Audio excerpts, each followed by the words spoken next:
Hi, my name is Gemma Rawnsley. I appeared on the documentary Feral Families with my beautiful family, and recently I just did a debate on Good Morning Britain, talking about whether you should be friends with your children or not.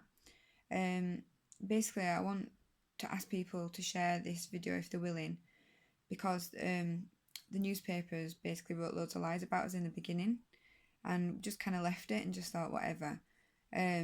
But we thought people will see the truth in the TV show, which came out afterwards, and also we did an appearance on This Morning, and the kids were like so well behaved and amazing. I just thought, well, it all speaks for itself, so forget it. And the main reason we did this in the first place is because I wanted to share this lifestyle with people, because it genuinely works. Right? Our kids are amazing. They are really well behaved. We are really happy. I want to share this for a reason. It's really special and it really works. Right? Home educating is wonderful. Having a relationship with your kids is wonderful. Not just coming down with the heavy-handed discipline is wonderful. Having relaxed boundaries is wonderful. That doesn't mean that we don't have any rules, okay?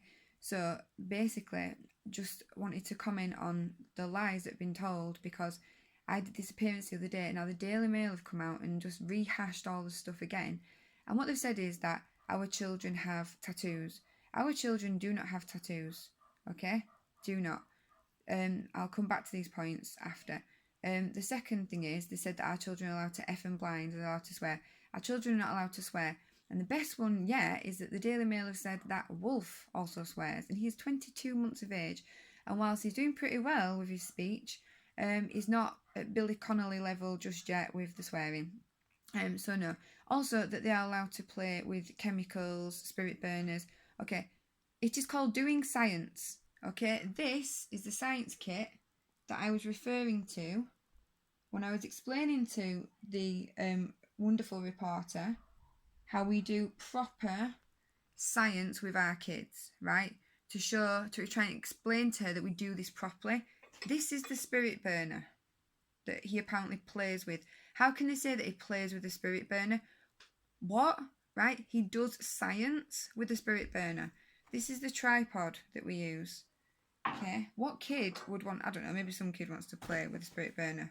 Some, these kind of kids that are probably going to get locked up one day. Not our child. Okay, now then. And like I say, this is the science kit. These are the chemicals that we use. It comes with some chemicals. Okay, and this is what we use with our kids to do science. Okay, they're not playing with spirit burners. Okay, he doesn't play with an axe. Okay, he was doing digging out foundations for a fence with his dad when he was using the pickaxe. There was a point where he wandered about with it, right? And then we said, Hunter, come back here, right? But that's not shown, is it? Of course it's not.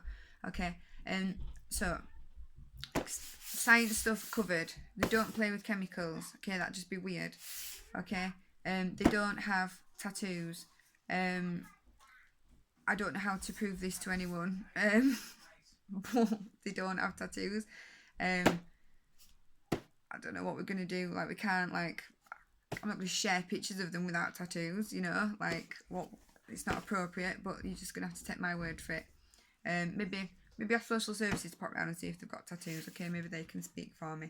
And yeah, so how the conversation went when the woman came to interview us was this: would you allow your children to have tattoos? The question.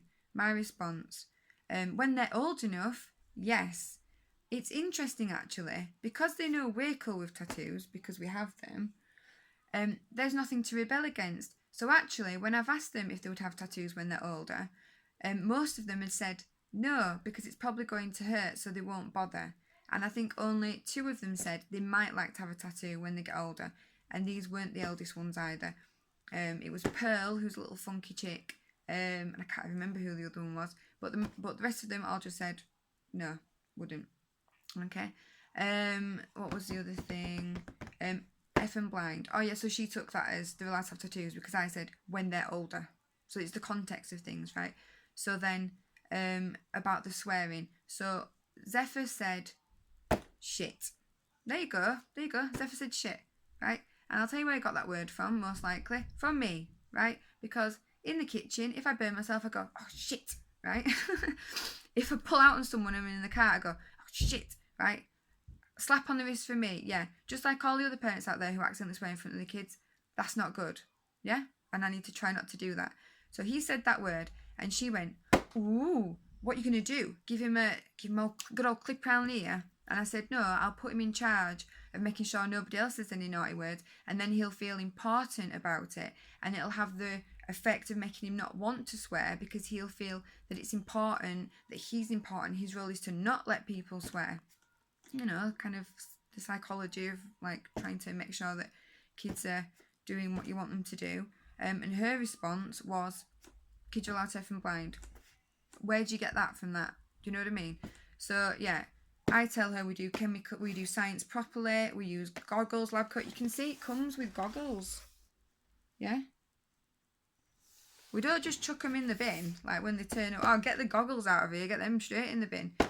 So that's the extent of the crazy chemical stuff going on. He said shit because he's probably heard me say shit. And I said, no, he's not allowed to say that, and I'm going to put him in charge of not letting other people say that. And when she asked me about tattoos, my response was to say, Lewis, can you help him, darling? That's Zephyr, just back there, just effing and blinding as per usual, you know. No, he's not, okay. And yeah, and the tattoos thing, saying that they're allowed tattoos because I've said that when they're old enough they can have a tattoo. So they've basically taken everything out of context, and I'll tell you why, right? Because it's not interesting, is it, to tell a story about how actually home education could be beneficial for children. It's not interesting story to talk about how, you know, the actual complexities of like different ways of parenting, you know, and how these things that are alternative or seem alternative could actually work. No, that's not good, is it? We don't want that in newspapers. Let's vilify people. Let's make people feel like rubbish. Let's, you know, let everyone light up the torches, you know, and let's all go after the poor Rawnsley family. What an absolute ridiculous load of rubbish. And as a result, my attempts to actually try to express to people what we're doing, because I want people to know, because I feel passionate, like I'm a vegan, I feel passionate about that, so I like to share that with people. I'm passionate about homeschooling, I'm passionate about big families, I'm passionate about all kinds of flipping things, and these things matter to me, and I want to share these because I think that other people could benefit from doing things, in taking some of the examples of the way we do things. No one's ever going to get the chance to see any of that because of these flipping horrible newspaper reporters who, for them, it's like, oh, that'll fill a few flipping column inches, let's stick it in there. Well, the impact it has on me is that I don't get people listening to what I'm trying to say. I actually get people thinking I'm some sort of feckless, numpty mother who just, like, lets my kids run riot. And the whole thing of us not having rules. When we did that documentary, we thought it was a documentary about the beauty of home education and the freedom of home education. We had no idea it was about rule-free parenting. We've never claimed to be rule-free. We never told anyone in the film that filmed us or anything to do with it that we were rule-free. And we do have rules, but they're not written down on a piece of paper, right? They're flexible because we work with each child and we work with each situation to establish what's what. But there are some rules set in stone. No swearing, right? You don't talk with food in your mouth. You cover your mouth if you do really need to say something. You do not tell lies. You are respectful to all people. You do not throw litter. You are kind. You do as I ask, basically. And that's one of the main rules in his family. If I ask you to do it, right? They are not to speak disrespectfully to me or Lewis or each other or anybody else for that matter, right?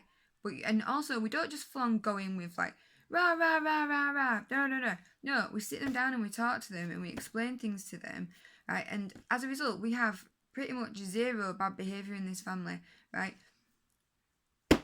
Again, if people choose not to believe that, but what I would say is go back and look at the footage from the film. Go back and look at the footage from when we were on this morning and the kids were sat on their own in that adjoining room and scared that flipping dog. Another thing the newspapers put, the children appeared with their family dog. It's not our dog. It was off some other segment. It's a special dog that gives like love to people who are in like hospices and things like that. He has his own segment, right? Someone handed the dog to Sky. I don't know if they were trying to stir things up a bit. So you've got 7 kids and a dog, all behaving beautifully. So please go back and watch that. Go back and watch the footage, right, from the actual film. And there's not one bit of evidence of our kids being bad. They're beautiful, wonderful children. We are loving parents, and we are more committed to raising kids than you could possibly be. Do you know what I mean? We've got 7 children. We're home educated. We're home educating. I flipping work. Lewis works. We run ragged. We actually run ragged, right? We're raising beautiful, wonderful children, right? We're a Christian, vegan family who care about the world. This couldn't be more messed up if it tried. So please, anyone that actually believes me, right, who actually looks at all the evidence and goes, actually, yeah, I can quite clearly see that this is a load of rubbish, right? Please share this video, right? Because I've contacted a solicitor and via email, and I'm waiting to hear back, right? But, you know, I don't know, like, how much that would cost and things like that. But in the meantime, I would really appreciate everyone's help, because it's not flipping fair. It's all doom and gloom in the newspapers. It's all horrible, right? But this is not a horrible story. This is a lovely story, and they've done something bad, right? And I want some justice for our family. So please, if you care, if you believe me, please share this video. Okay? Peace out. Thank you.